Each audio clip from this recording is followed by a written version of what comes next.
grabándose. Si quiere comienza la lámina porque estamos como si comenzara nuevamente porque acabo de poner a grabar. ¿Oíste? Ok, de acuerdo.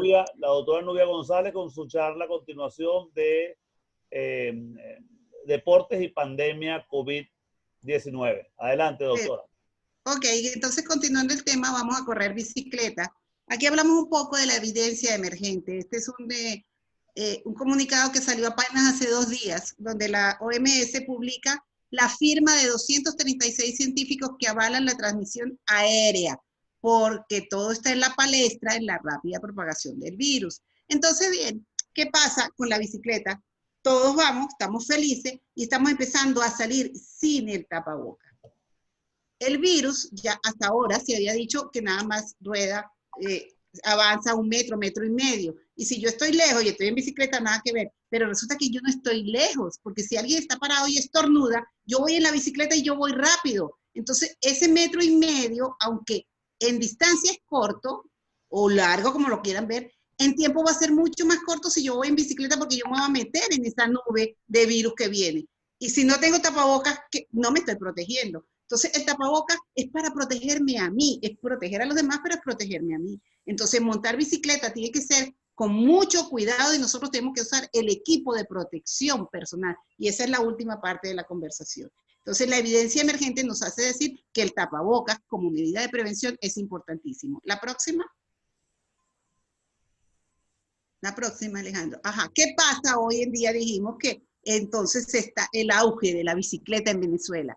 Los ciclistas venezolanos, los que están usando la bicicleta en todo, están haciendo delivery y demás, se han reunido en una que se llama BiciRed. La BiciRed está para que reporte tu accidente en bici. Se están haciendo el gremio de los ciclistas, lo cual es muy importante, y toda persona que ande en bicicleta debería meterse en esa red porque están haciendo tips, están haciendo una sociedad, se están haciendo valer los respetos de los ciclistas, se está planteando hacer las ciclovías, lo cual realmente ese es un futuro inmediato. Sin embargo, hay noticias contrastantes. La foto de al lado es un camión de la policía de Aragua donde acaban de retirar de la calle a los ciclistas. Y si vemos al muchacho, el muchacho tiene tapabocas, tiene los lentes, tiene casco de la bicicleta, está con buena uniformidad y sin embargo se los llevaron y no sabemos por qué. Entonces por eso se crean las redes que como la BiciRed, en la cual los derechos de los ciclistas van a ser valorados. La siguiente.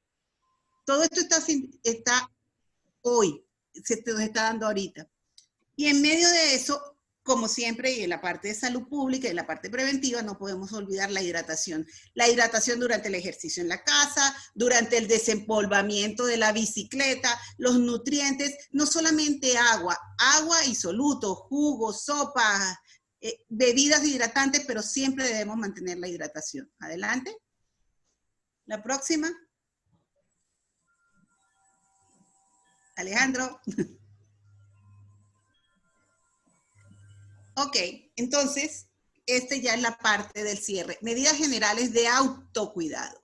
Autocuidado, nuestro cuidado. No bajemos la guardia, por favor. No podemos bajar la guardia y no podemos permitir que nuestra gente baje la guardia. En este momento, bien nos lo ha explicado Alejandro cuando nos da la charla de inicio a pinceladas, cómo están subiendo los casos, cómo está subiendo la mortalidad. ¿Y quiénes tenemos que cuidarnos? Nosotros mismos. Ok, que el gobierno me cuide, pero yo tengo que ser el primer responsable en cuidarme, ¿ok?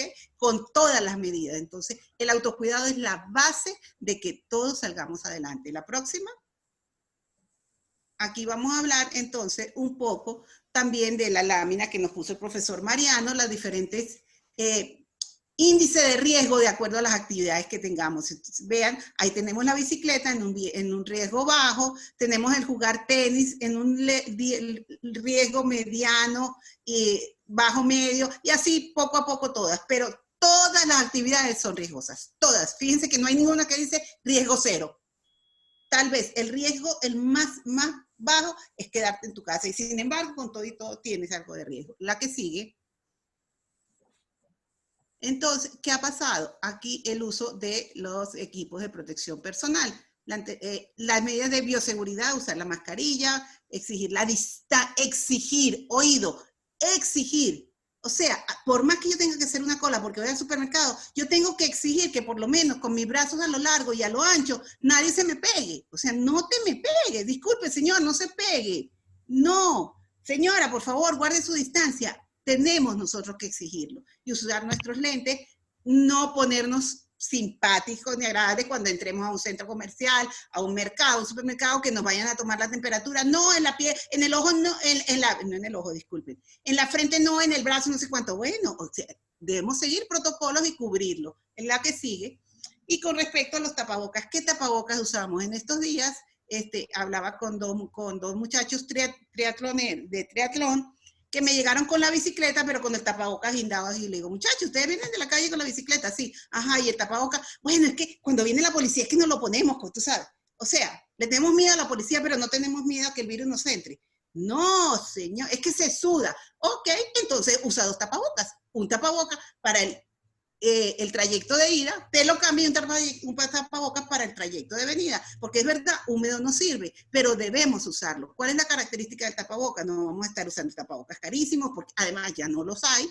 El N95, que es el que está en el extremo, ese ya es muy especializado, pero podemos usar los de tela que se hacen en casa, que deben ser, eso sí, con tela antifluidos, con doble protección y que con zona de filtro. O sea, que tengan algunas características, pero que nos sirvan, que sean fáciles y manejables. El que sigue, entonces, siempre debemos usar nuestro equipo de protección personal. También los tapabocas vienen en diferentes tallas. Entonces, no es que nos vamos a poner un tapabocas chiquitico y que nos apriete ahí, que nos deje la cara. Sí, no, señores, vienen en diferentes tallas y ajustemos el que realmente el que nos sirve.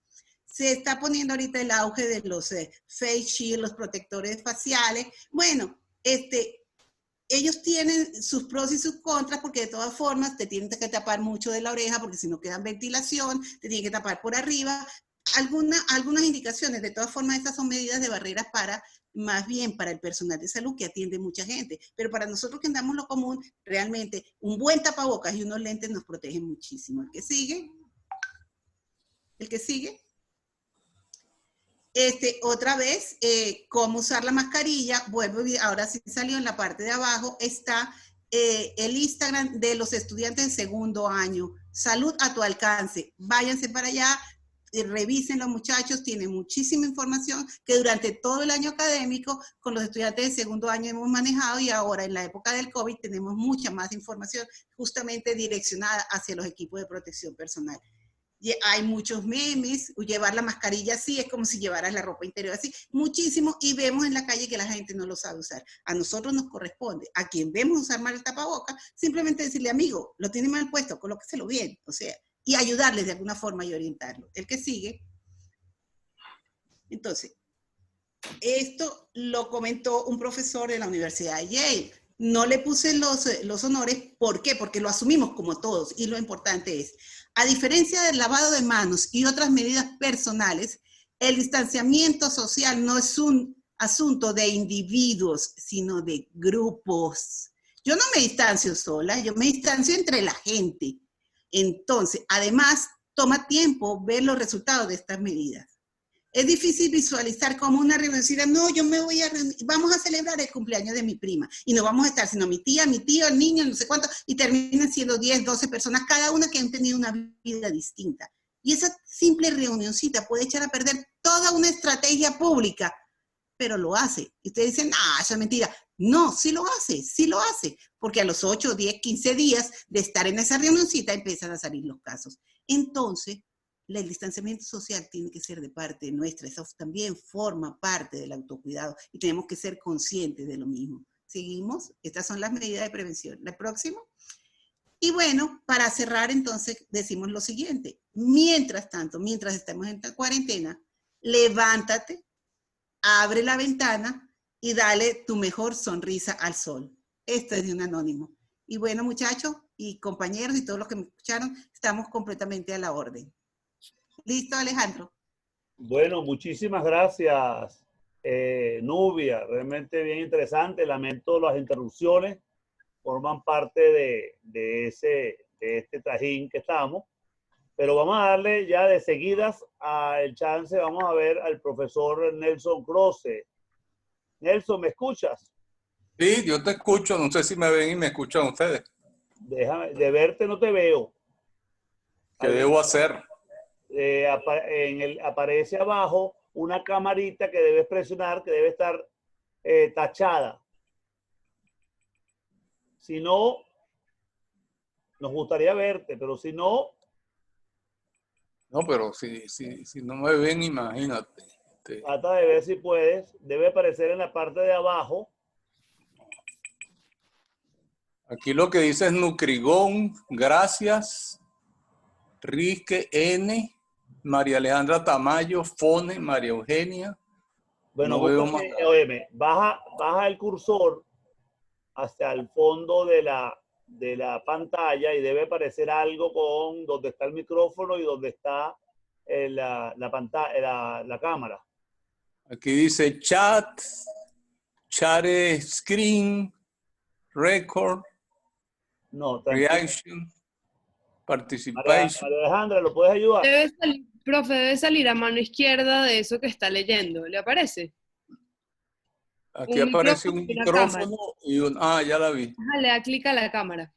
Sí, Ya, ahora sí lo estamos viendo. ok. Bueno, puedo bajar la cámara un poquito porque creo que se ve nada más la frente. Eso.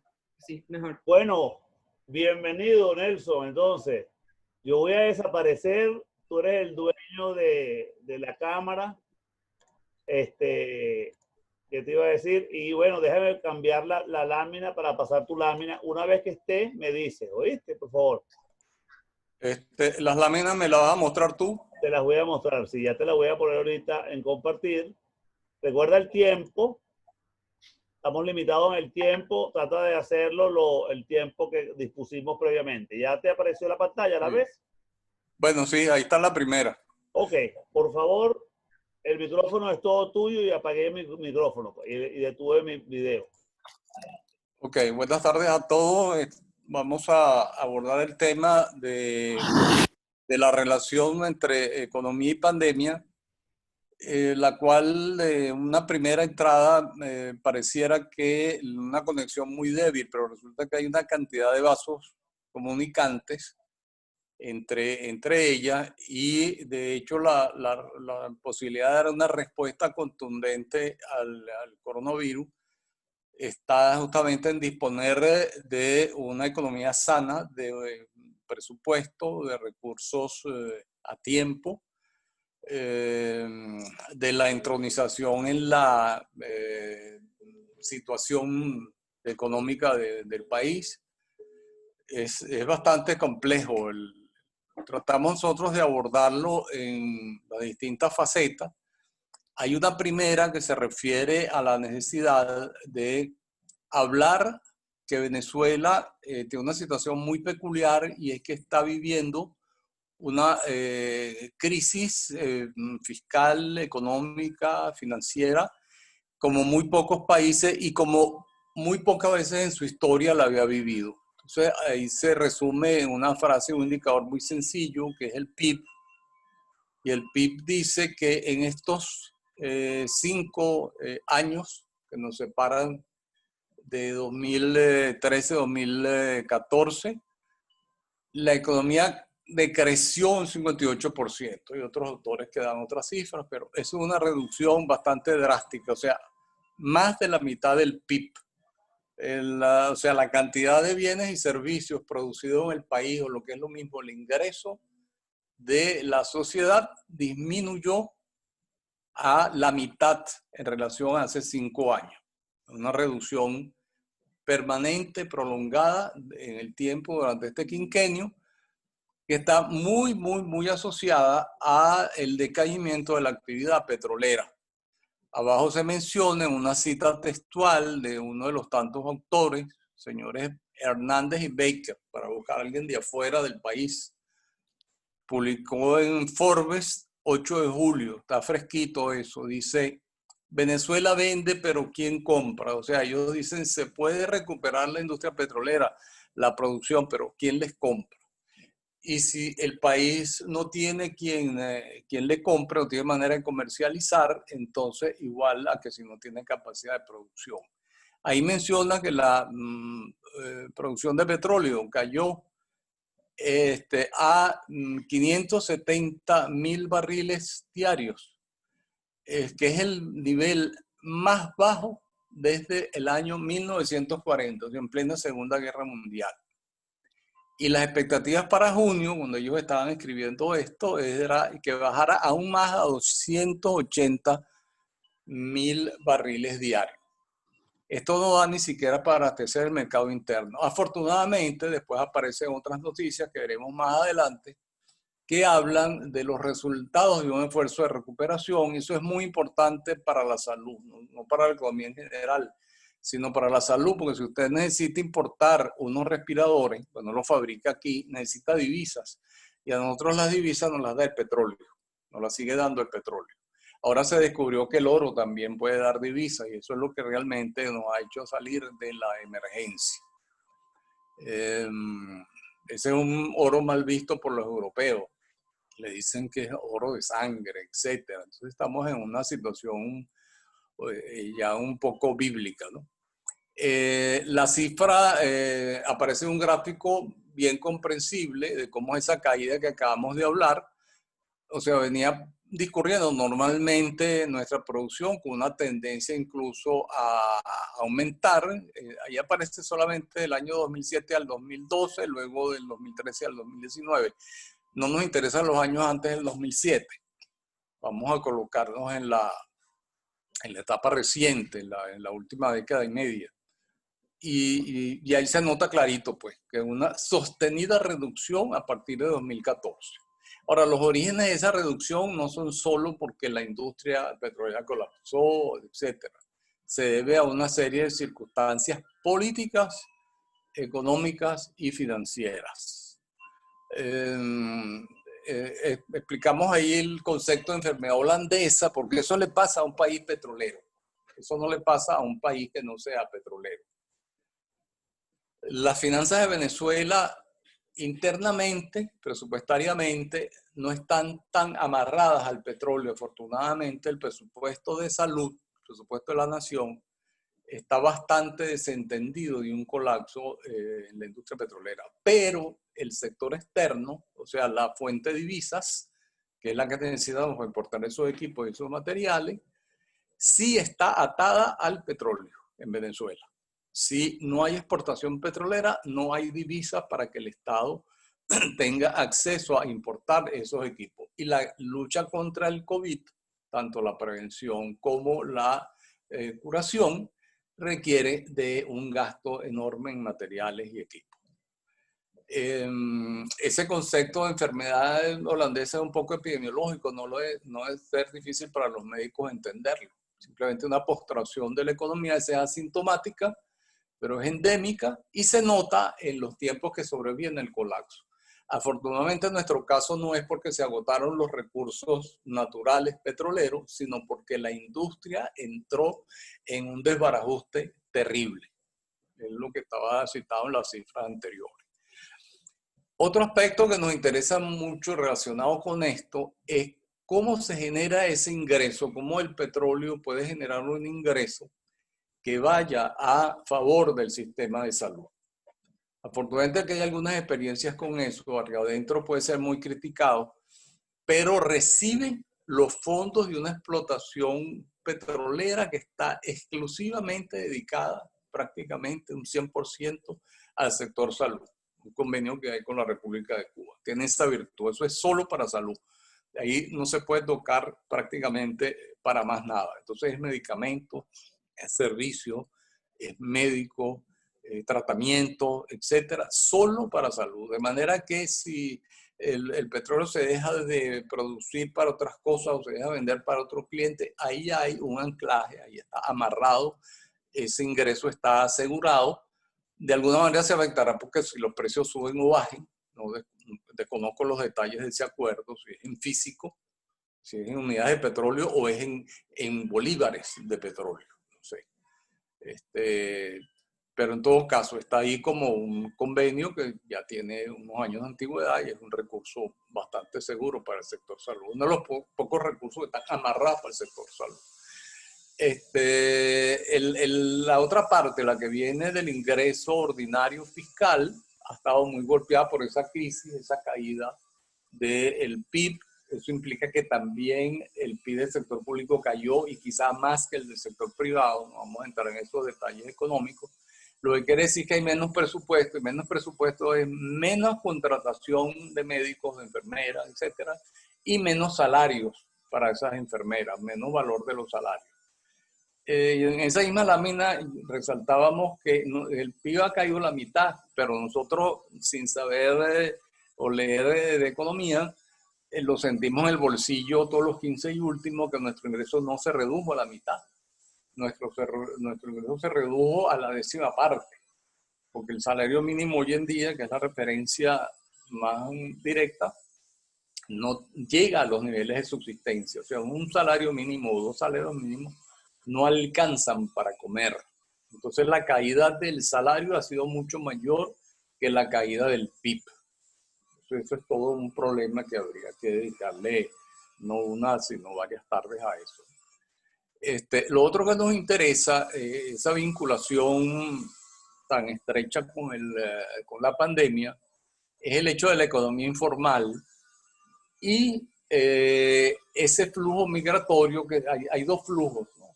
Y el flujo migratorio de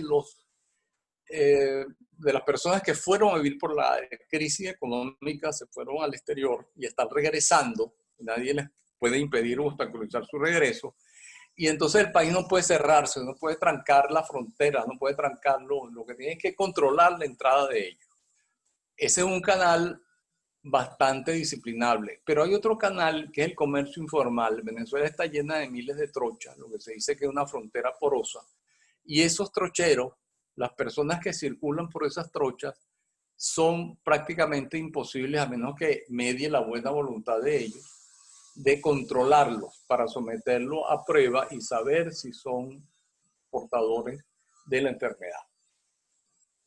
O sea que, es decir, que pase una prueba de estas que se realiza, una prueba rápida, etc. Es una relación totalmente informal, clandestina, y entonces, en la medida que eso se active, el flujo de entrada va a multiplicarse.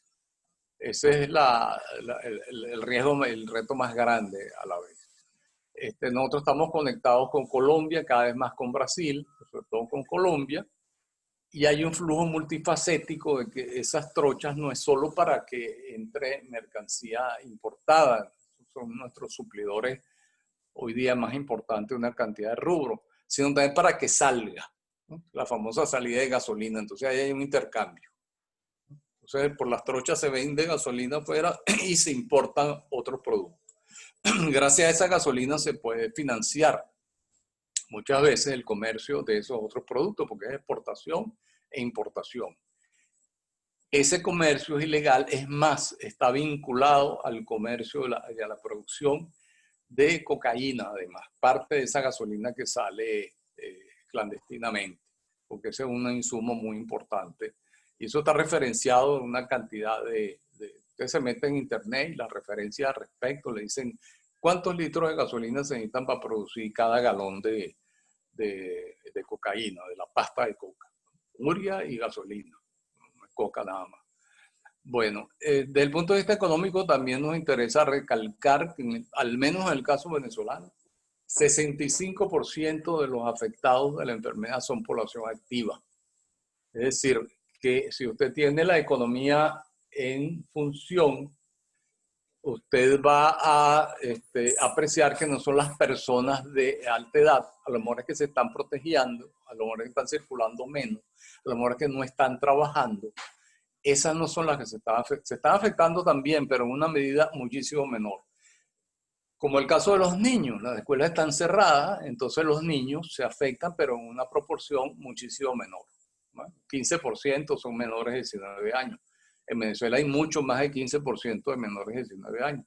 Lo que pasa es que son los que menos se enferman, porque así como la actividad económica está restringida, la actividad escolar también lo está, en mucho mayor grado, por supuesto, porque usted no puede cerrar la producción de bienes y servicios porque si no simplemente no tiene nada que comer. No puede vivir de la caza y de la pesca. Entonces las posibilidades de hacer una cuarentena absoluta son muy remotas.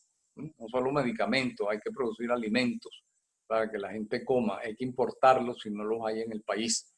Entonces eso limita mucho la posibilidad de las cuarentenas. Entonces hay que hacer las medidas de distanciamiento, las medidas de los tapabocas, etcétera, porque la gente tiene que salir a comprar la comida y algunos tienen que salir a producirla.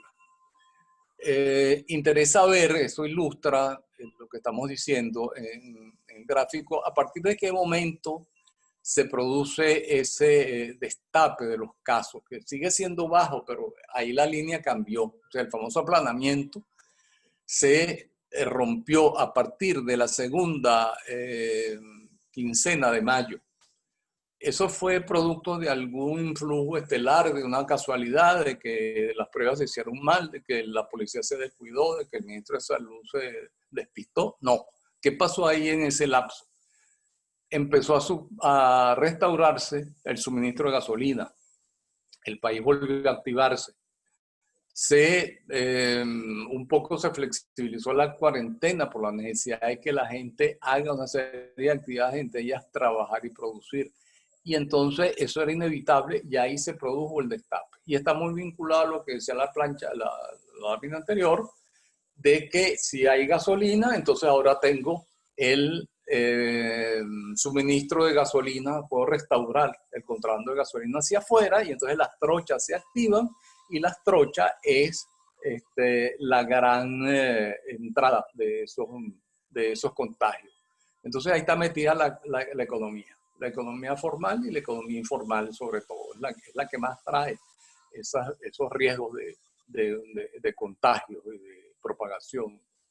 De manera que las perspectivas son de que si no lleguemos a las mismas tasas de los países vecinos, esas tasas de los dos países vecinos son tan altas que al estimularse el comercio por las trochas, las tasas a nosotros nos van a subir, porque las posibilidades de que un trochero venga contaminado son muy altas. Y mientras más trocheros vengan y mientras más altas sean las tasas allí en esos países, pues más nos vamos a contaminar nosotros. ¿Será posible estrechar los controles de manera de someterlos a todo un riguroso control? Eso es fácil decirlo, pero muy difícil de hacer. A modo de cierre, incluimos ahí algunas ideas, otras se nos quedaron en el tintero, hay cosas que discutir. Voy a decir primero una que no alcancé a poner. Cuando trabajamos con los muchachos de la sección K2 de primer año sobre hambre oculta, salió la importancia que tiene el enriquecimiento de alimentos en Venezuela. Y salieron una serie de investigaciones sobre el impacto de la vitamina D, no solo la vitamina C, sino la D, en el caso de las enfermedades de tracto respiratorio, pulmonares, y entonces en particular referido a la COVID. No para que no te contagies, sino para que no te contagies con la misma facilidad y para que tengas menores condiciones de respuesta.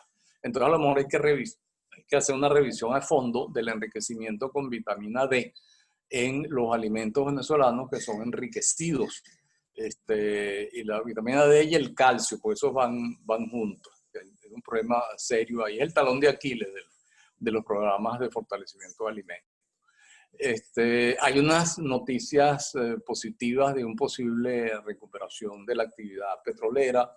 Se habla de la posibilidad de restaurar la capacidad exportadora. Eso es bueno porque el Estado entonces ya va a depender no solo del oro de Guayana, sino que va a volver a tener un flujo de caja con petróleo exportado a determinados clientes, en unas cifras que están constreñidas en relación a lo que era hace 5 o 10 años, por relación no por la crisis mundial, sino por la situación política externa que sufre el país.